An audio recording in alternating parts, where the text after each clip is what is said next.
The elevator doors opened, and the first thing I noticed was that the hallway lights were dimmer than they should have been. Not completely dark, just slightly weaker, like the building itself was tired, and for a moment I stood there listening to the low hum of the hospital at night, the distant ventilation and the faint electrical buzz from the ceiling panels. But something about the hallway in front of me felt wrong in a way that I couldn't immediately explain, because it looked like the 6th floor where I worked every night during my security shift, the same layout, the same doors, the same long stretch of polished floor reflecting the fluorescent lights, except none of the patient room doors had numbers on them and the air felt colder than it should have been. And when I turned around to check the elevator panel, I realized I hadn't pressed any floor button at all, yet somehow the elevator had brought me here anyway, and as I hesitated in the doorway, the elevator behind me gave a soft mechanical sigh like it was about to close, which forced me to step out into the hallway before the doors slid shut again, leaving me alone in a corridor that looked familiar, but also strangely incomplete, like a copy of a place that had been remembered incorrectly. And for the next few seconds, I just stood there trying to convince myself I had simply stepped onto the wrong floor during a long, quiet night shift. Because hospitals at night have a strange effect on your sense of direction, especially around 2 a.m. when the building becomes so quiet that every small sound travels much farther than it should. When distant carts rolling through other wings echo faintly through the halls, and the occasional nurse speaking softly somewhere down a corridor sounds like a voice coming through the walls. And normally I would hear those things, even from the security desk. But in this hallway, there was none of that. Just the soft hum of lighting and a distant clicking sound from somewhere above the ceiling panels. And as I slowly began walking forward, I noticed another detail that made my chest tighten slightly, because every door along the hallway was closed, but one of them was slightly open, just enough for darkness to show through the gap. And that would have been normal on any other floor except for the fact that this hallway supposedly didn't exist on the hospital maps, which I knew because during training, they had shown us every active level of the building, including the basement storage corridors. Yet I had never seen this floor before. And that was when the lights flickered for the first time, not violently. Just a soft ripple of dimming that traveled down the hallway ahead of me like a wave passing through water. And the moment the light returned to normal, I heard something else. Something small but unmistakable. A single footstep somewhere farther down the corridor. Not the confident stride of someone walking normally, but a slow, careful step, like someone testing the floor before putting their full weight down. And when I stopped walking, the sound stopped too, leaving only the faint hum of electricity above me. And that was the moment I realized something else about the hallway that made the back of my neck prickle, because every door on both sides had small observation windows in them, but none of the windows reflected the lights in the ceiling the way they should have. It was like the glass absorbed the light instead of reflecting it, leaving each window looking like a black square cut into the wall.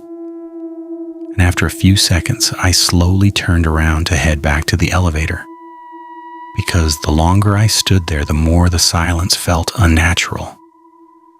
But when I reached the spot where the elevator doors should have been, there was only a blank wall, smooth white paint, no buttons, no metal frame, nothing. And I remember standing there for nearly half a minute, staring at that empty section of wall, trying to understand how an elevator could disappear behind me without making a sound. And just when I was starting to feel the first real wave of unease, the lights flickered again. Only this time, the flicker moved toward me instead of away from me, each ceiling panel dimming one after another down the hallway, like something was traveling beneath the lights. And with each flicker, I heard another soft footstep echo somewhere in the distance, always one step, then silence, then another flicker, then another step. And it took me several seconds to realize the pattern was slowly getting closer, which was when I heard the elevator chime again behind me, even though there was still nothing but a blank wall there. And the moment the chime sounded, the wall split open silently as the elevator doors appeared, where they hadn't been a moment earlier, sliding apart with a quiet, mechanical whisper. And inside the elevator, every floor button was glowing red at the same time from the basement to the 7th floor, and I stood there staring at them because I knew elevators weren't supposed to do that, but before I could reach forward to clear the buttons, every light went dark simultaneously, and then one button lit up again by itself, the basement, and the elevator doors began to close, as if someone had pressed the button from inside, except the elevator was empty.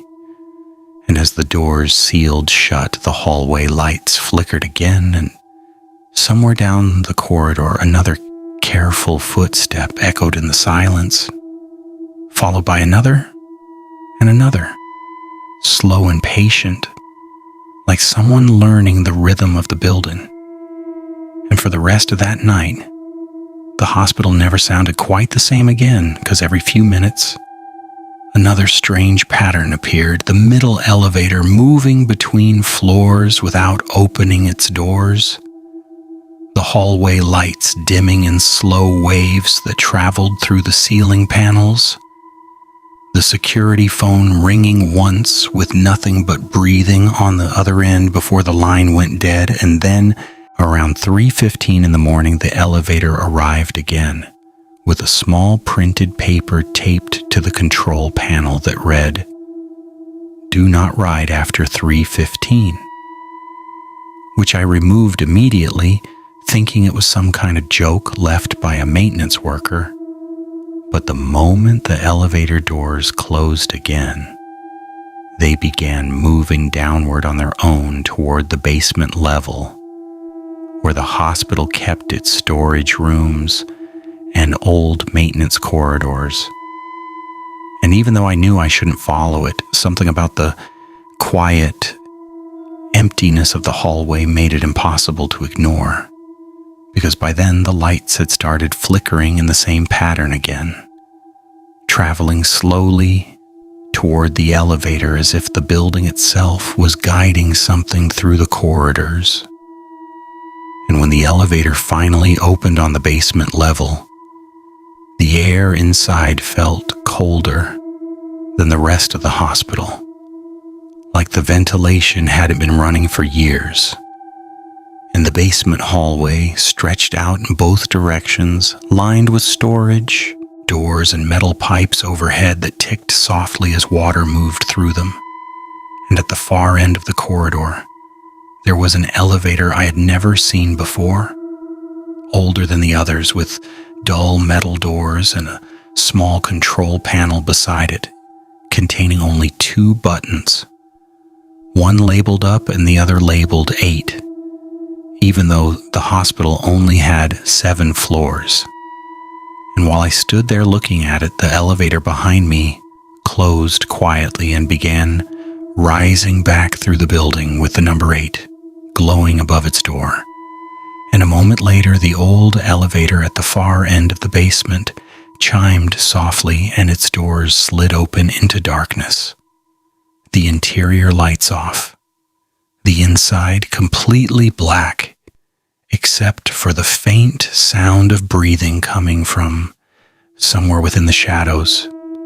Slow, steady breathing, like someone standing perfectly still in the elevator waiting for the doors to close again.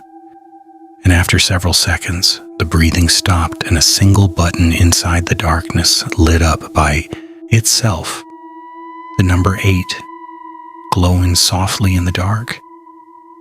And from that moment on, every night shift began to follow the same pattern where the elevators moved when no one called them and the hallway lights flickered in slow traveling waves.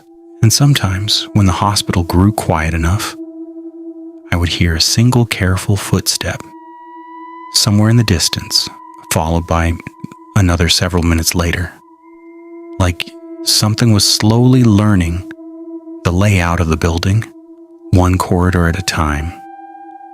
And eventually I realized something even worse about the pattern. Because each night the footsteps seemed slightly closer to the security desk than the night before, and the elevators always stopped briefly on the floor where I was working before, continuing upward to the 8th floor that didn't exist. And no matter how many times I checked the hospital maps or maintenance records, there was never any mention of an 8th floor anywhere in the building. Yet every night around 3:15, the elevator indicator would light up with that number again and stay there for nearly a minute before descending slowly through the hospital while the hallway lights dimmed in sequence behind it.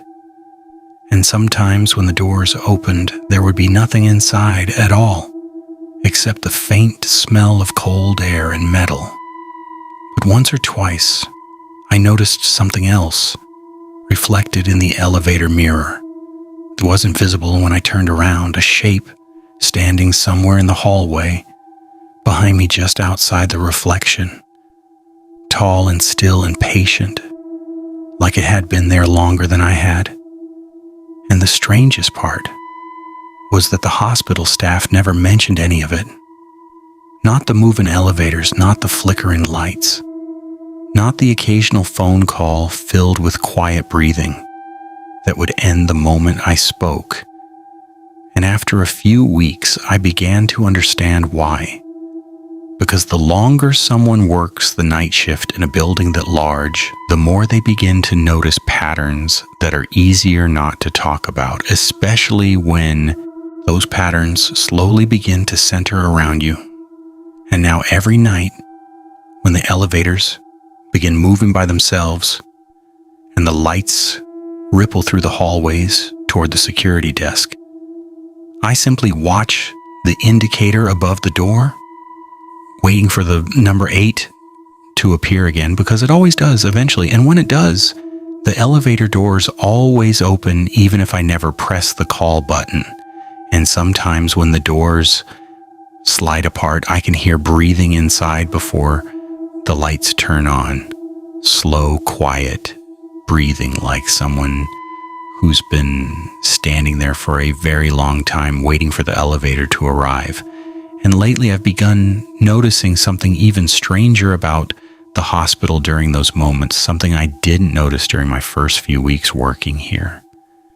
Because when the elevator doors open and the hallway behind me grows completely silent, the reflection in the elevator mirror no longer shows me standing alone in the corridor anymore. And even though the hallway looks empty, every time I turn around, the reflection always shows one more shape standing just behind me, watching the doors close again as the elevator begins its slow, quiet climb back up to the 8th floor that the hospital insists has never existed.